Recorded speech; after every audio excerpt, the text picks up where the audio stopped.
Ulysses S. Grant, the relentless general who saved the Union.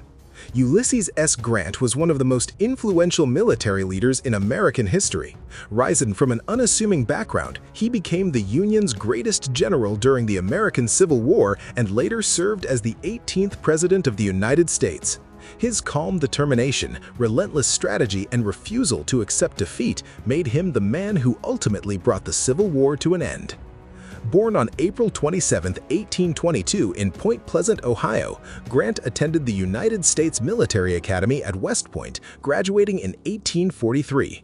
He served with distinction during the Mexican-American War, where he gained valuable battlefield experience under generals such as Zachary Taylor and Winfield Scott. After resigning from the Army in 1854, Grant struggled in civilian life. He worked as a farmer, a real estate agent, and eventually as a clerk in his father's leather goods store in Galena, Illinois. Few could have imagined this quiet shopkeeper would soon become the Union's greatest military commander. When the Civil War erupted in 1861, Grant quickly volunteered for service. His leadership abilities were immediately recognized, and he rapidly climbed the ranks. His first major success came in February 1862 when he captured Fort Henry and Fort Donelson in Tennessee. At Fort Donelson, Grant demanded the enemy's no terms except an unconditional and immediate surrender, earning him the famous nickname Unconditional Surrender Grant. Grant continued his rise after the bloody Battle of Shiloh, where Union forces secured a hard-fought victory despite enormous casualties. In 1863, Grant achieved one of the Civil War's greatest strategic victories during the Vicksburg Campaign. By capturing Vicksburg on July 4th, he gave the Union complete control of the Mississippi River, effectively splitting the Confederacy in two. Later that year, Grant's victory at the Battle of Chattanooga opened the gateway to the Deep South and paved the way for Union offensives into Georgia. Recognizing his unmatched success, President Abraham Lincoln promoted Grant to lieutenant general in 1864 and placed him in command of all Union armies.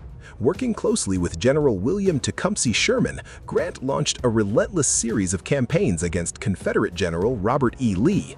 His forces fought fiercely in the Wilderness, Spotsylvania Courthouse, Cold Harbor, and the lengthy siege of Petersburg. Although these campaigns were costly, Grant refused to retreat, steadily wearing down Confederate resistance. On April 9, 1865, Grant achieved his greatest triumph when General Robert E. Lee surrendered the Army of Northern Virginia at Appomattox Courthouse. His generous surrender terms helped begin the difficult process of national reconciliation, demonstrating both strength and compassion in victory.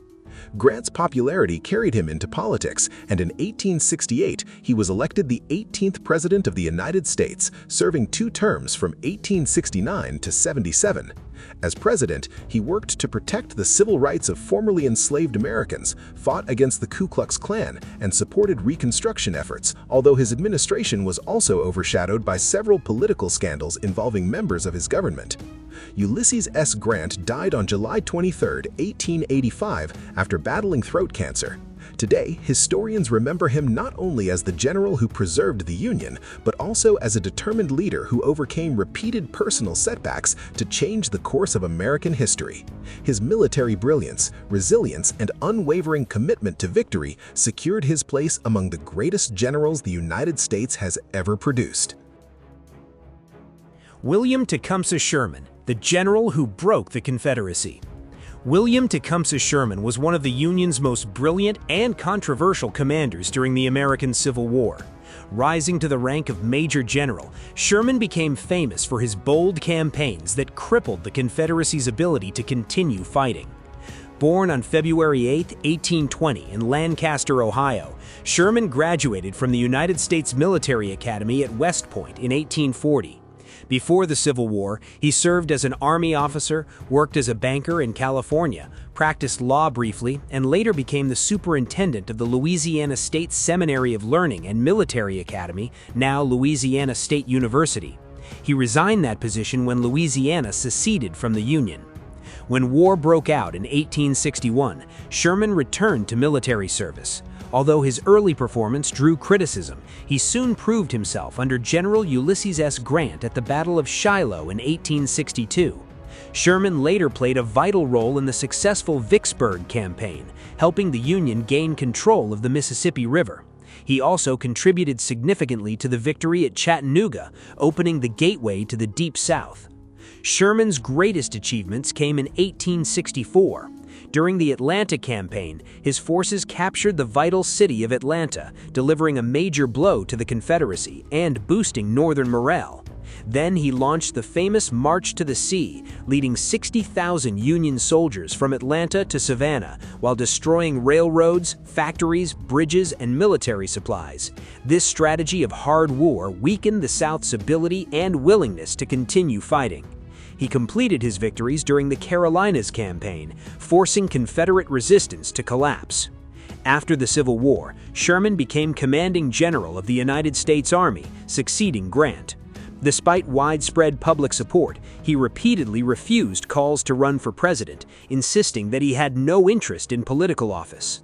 William Tecumseh Sherman died on February 14, 1981. Today, he is remembered as one of America's greatest military strategists, whose relentless campaigns helped secure Union victory and forever changed the conduct of modern warfare. George Gordon Meade, the victor of Gettysburg. George Gordon Meade was one of the Union Army's most capable commanders during the American Civil War. Rising to the rank of Major General, he is best known for leading the Union to their most important battlefield victory at Gettysburg, a turning point that ended General Robert E. Lee's invasion of the North. Born on December 31, 1815, in Cadiz, Spain, where his American father was serving as a merchant and government agent, Meade graduated from the United States Military Academy at West Point in 1835. Before the Civil War, he briefly served in the Army, then worked as a civil engineer and surveyor before returning to military service in 1842. He also fought with distinction in the Mexican-American War, gaining valuable combat experience. When the Civil War began in 1961, Meade quickly earned a reputation as a dependable battlefield commander. He fought in the Peninsula Campaign, Antietam, Fredericksburg, and Chancellorsville, where his calm leadership impressed his superiors. Just 3 days before the Battle of Gettysburg in July 1963, President Abraham Lincoln unexpectedly placed Meade in command of the Army of the Potomac. Despite having little time to prepare, Meade successfully defeated Robert E. Lee during the 3-day Battle of Gettysburg, forcing the Confederate Army to retreat into Virginia. The victory is widely regarded as one of the most decisive moments of the Civil War. Meade later continued leading the Army of the Potomac during the Overland Campaign, including the battles of the Wilderness, Spotsylvania Courthouse, Cold Harbor, and the Long Siege of Petersburg, serving alongside General Grant. Unlike Grant, Meade never entered politics and never became President of the United States. He remained a respected Army officer after the war, overseeing military reconstruction in parts of the South. George G. Meade died on November 6, 1972, at the age of 56. Although often overshadowed by Grant and Sherman, historians remember him as the steady commander whose victory at Gettysburg changed the course of American history and helped preserve the Union. George B. McClellan, the brilliant organizer who challenged Lincoln. George Brinton McClellan was one of the Union Army's most gifted organizers and one of the Civil War's most controversial commanders. Rising to the rank of Major General, he transformed an inexperienced volunteer force into the disciplined Army of the Potomac, laying the foundation for many of the Union's later victories. Born on December 3, 1826, in Philadelphia, Pennsylvania, McClellan entered the United States Military Academy at West Point at just 15 years old, graduating near the top of his class in 1846. He served with distinction during the Mexican-American War before leaving the Army in 1957. Prior to the Civil War, he worked successfully as a railroad executive and engineer, gaining a reputation as an outstanding administrator. When the Civil War began in 1861, his early victories in the West Virginia campaign quickly made him a national hero. President Abraham Lincoln placed him in command of the Army of the Potomac, where he trained, equipped, and organized the Union's principal fighting force. His greatest campaign came in 1862 during the Peninsula Campaign, when he advanced to the outskirts of Richmond, the Confederate capital. Although his advance was eventually halted during the 7 Days battles, he demonstrated impressive logistical and organizational skill. Later that year, he successfully halted General Robert E. Lee's first invasion of the North at the Battle of Antietam, giving Lincoln the opportunity to issue the Emancipation Proclamation. Despite these accomplishments, McClellan was often criticized for moving too cautiously and repeatedly overestimating Confederate strength. Frustrated by his reluctance to pursue Lee aggressively after Antietam, Lincoln removed him from command in late 1862. In 1964, McClellan became the Democratic Party's presidential nominee, running against President Abraham Lincoln. Although he won more than 1.8 million votes, Lincoln was overwhelmingly re-elected as Union victories strengthened public confidence in his leadership. After the war, McClellan served as the governor of New Jersey from 1878 to 1881, leaving behind a complex legacy as a brilliant military organizer whose caution prevented him from achieving the battlefield success many believed he was capable of. Philip H. Sheridan, the fearless cavalry commander. Philip Henry Sheridan was one of the Union Army's most aggressive and successful commanders during the American Civil War. Rising to the rank of general, Sheridan earned a reputation for speed, determination, and relentless attacks that crippled Confederate forces in the war's final years. Born on March 6, 1831 in Albany, New York, and raised in Somerset, Ohio, Sheridan graduated from the United States Military Academy at West Point in 1853. Before the Civil War, he served as a career U.S. Army officer, spending much of his early military service on the Texas frontier and in the Pacific Northwest. These assignments helped develop the discipline and leadership skills that would later make him one of the Union's finest battlefield commanders. When the Civil War began in 1861, Sheridan quickly distinguished himself through courage and decisive leadership. He first gained national recognition after the Battle of Stones River, where his division fought with exceptional determination. He continued his success at the Battle of Chickamauga and the Battle of Chattanooga, helping secure crucial Union victories in the Western Theater. In 1864, General Ulysses S. Grant brought Sheridan east to command the Union Cavalry Corps. Sheridan transformed the cavalry into a powerful offensive force, defeating Confederate cavalry under General J.E.B. Stuart at the Battle of Yellow Tavern, where Stuart was mortally wounded. He then led the devastating Shenandoah Valley campaign, winning major victories at 3rd Winchester, Fisher's Hill, and Cedar Creek, destroying Confederate supplies and ending the valley's role as the Confederacy's breadbasket. Sheridan played a vital role in the final campaigns of the war. His victory at the Battle of Five Forks cut off Robert E. Lee's escape routes, directly leading to Lee's surrender at Appomattox Courthouse in April 1865. Unlike Ulysses S. Grant, Sheridan never became President of the United States. After the war, he succeeded Sherman as commanding general of the U.S. Army, oversaw Reconstruction military districts, and later directed campaigns on the western frontier. Philip H. Sheridan died on August 8, 1888. Today, historians remember him as one of the Union's most dynamic commanders, whose bold leadership and relentless pursuit of victory helped bring the Civil War to a decisive end.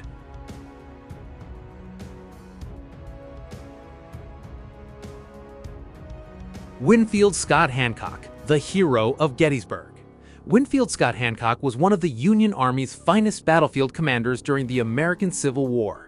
Rising to the rank of Major General, he became known for his courage under fire, inspiring leadership, and remarkable ability to rally soldiers in the midst of battle.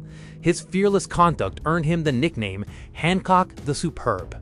Born on February 14, 1824 in Montgomery Square, Pennsylvania, Hancock graduated from the United States Military Academy at West Point in 1844. Before the Civil War, he served as a career U.S. Army officer, fighting with distinction in the Mexican-American War and serving on the western frontier. His professionalism and combat experience prepared him for the challenges that lay ahead. When the Civil War began in 1861, Hancock quickly gained recognition for his calm leadership and bravery. He first distinguished himself during the Peninsula Campaign in 1862 and earned further praise at the Battle of Williamsburg.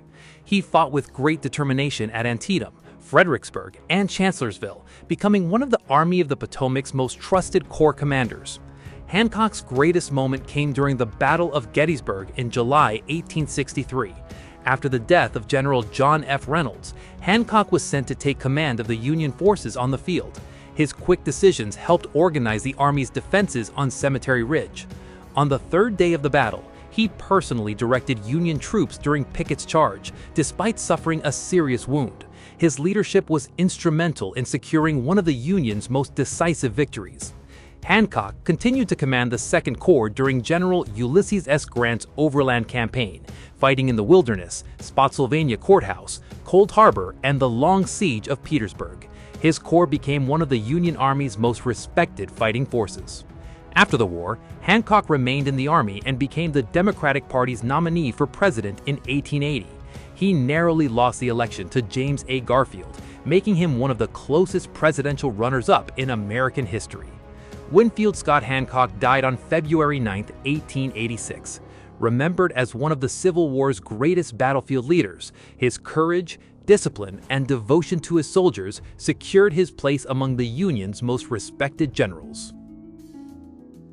George H. Thomas, the Rock of Chickamauga. George Henry Thomas was one of the Union Army's most dependable and respected commanders during the American Civil War. Rising to the rank of Major General, he earned the legendary nickname the Rock of Chickamauga for his unshakable defense against overwhelming Confederate attacks.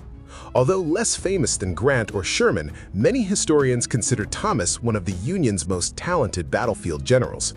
Born on July 31, 1813 in Southampton County, Virginia, Thomas graduated from the United States Military Academy at West Point in 1940.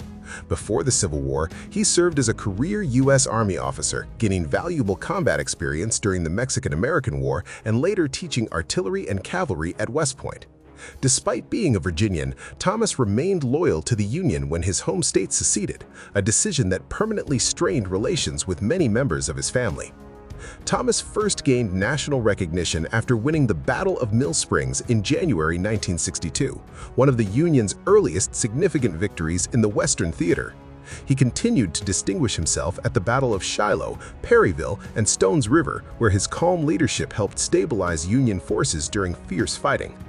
His defining moment came during the Battle of Chickamauga in September 1963. As other Union units retreated, Thomas organized a determined defensive stand that saved the Army of the Cumberland from complete destruction. His courage under pressure earned him the enduring title, the Rock of Chickamauga.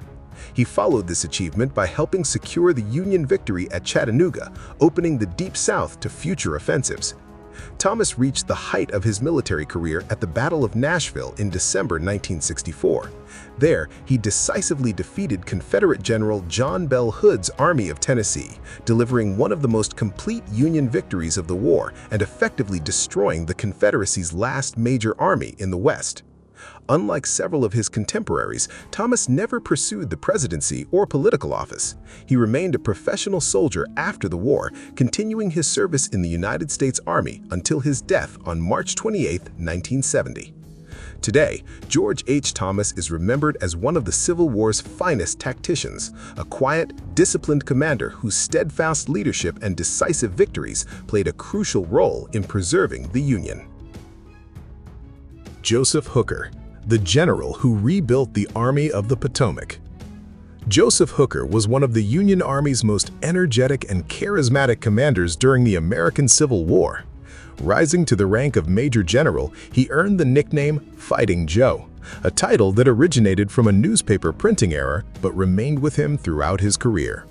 Although remembered for his defeat at Chancellorsville, Hooker also transformed the Union Army into a far more effective fighting force.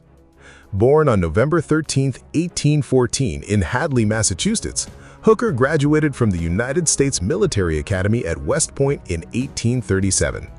Before the Civil War, he served as a career U.S. Army officer, fighting with distinction in the Mexican-American War under Generals Zachary Taylor and Winfield Scott.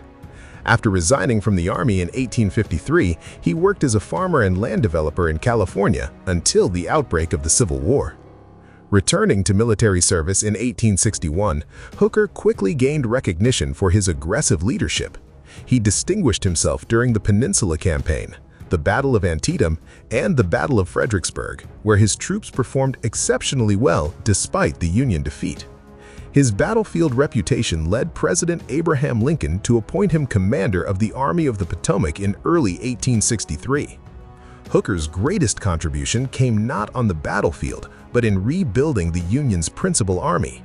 He improved discipline, reorganized the cavalry into a unified corps, strengthened intelligence gathering, enhanced food and medical services, and dramatically boosted troop morale. Although he suffered a major defeat at the Battle of Chancellorsville against General Robert E. Lee, many of his reforms remained in place and later contributed to Union successes under General George E. Meade. After stepping down from Army command, Hooker redeemed his reputation by leading Union forces effectively during the Chattanooga campaign in late 1863, helping secure the victories at Lookout Mountain and Missionary Ridge. Unlike Ulysses S. Grant, Hooker never became President of the United States. He remained in military service until retiring in 1968 due to health problems. Joseph Hooker died on October 31, 1779. Today, historians remember him as an aggressive battlefield commander whose organizational reforms helped shape the Union Army that ultimately won the Civil War. Ambrose E. Burnside, the loyal general who never quit. Ambrose Everett Burnside was one of the Union Army's most recognizable commanders during the American Civil War. Rising to the rank of Major General, he became known for his loyalty, courage, and willingness to accept difficult assignments even when success seemed uncertain. Although remembered for some costly defeats, Burnside remained a trusted and respected officer throughout the war. Born on May 23, 1824 in Liberty, Indiana, Burnside graduated from the United States Military Academy at West Point in 1847. Before the Civil War, he served as a U.S. Army officer during the Mexican-American War era and later resigned from the military to pursue business. He founded the Burnside Arms Company, designing the innovative Burnside carbine, a breech-loading rifle used by Union cavalry during the war. Although the business ultimately struggled financially, the weapon became one of the Union Army's standard cavalry firearms. When the Civil War began in 1861, Burnside returned to military service and quickly earned recognition for his leadership. He won important victories during the North Carolina expedition, capturing Roanoke Island and New Bern in 1862, strengthening Union control along the Atlantic coast. Later, he commanded the Ninth Corps at the Battle of Antietam, where his troops eventually seized Burnside Bridge after fierce fighting. Later that year, Burnside reluctantly accepted command of the Army of the Potomac. His most famous setback came at the Battle of Fredericksburg, where repeated frontal assaults against fortified Confederate positions resulted in heavy Union casualties. Despite this defeat, he continued serving the Union with determination, leading troops during the Knoxville campaign, where he successfully defended eastern Tennessee against Confederate General Longstreet. Unlike Ulysses Grant, Burnside never became President of the United States. After the war, he served as governor of Rhode Island for 3 terms before being elected to the United States Senate, where he remained until his death. Ambrose E. Burnside died on September 13, 1881. Today, he is remembered as a dedicated Union commander whose integrity, perseverance, and distinctive facial hair gave the English language the enduring word, sideburns. Henry Wager Halleck, the brilliant strategist behind the Union victory. Henry Wager Halleck was one of the Union Army's most influential military leaders during the American Civil War. Rising to the rank of Major General, he served as General-in-Chief of the Union armies, coordinating military operations across the nation. Although he rarely commanded troops directly in major battles, his organizational skills and strategic planning played a vital role in the Union's ultimate victory. Born on January 16, 1815 in Westernville, New York, Halleck graduated 3rd in his class from the United States Military Academy at West Point in 1839. Before the Civil War, he served as a career U.S. Army officer, fought in the Mexican-American War, and became a respected military scholar. After leaving active service, he moved to California, where he worked as a lawyer, engineer, land developer, and businessman, earning the nickname Old Brains for his exceptional intellect and expertise in military theory. When the Civil War began in 1861, Halleck returned to active duty and took command of the Department of the Missouri. Under his leadership, Union forces captured Fort Henry, Fort Donelson and Corinth, securing key victories in the Western Theater. Although many of these battlefield successes were won by subordinates, such as Ulysses S. Grant, Halleck effectively coordinated the campaigns that weakened Confederate control of the Mississippi Valley. In 1862, President Abraham Lincoln appointed Halleck General-in-Chief of all Union armies.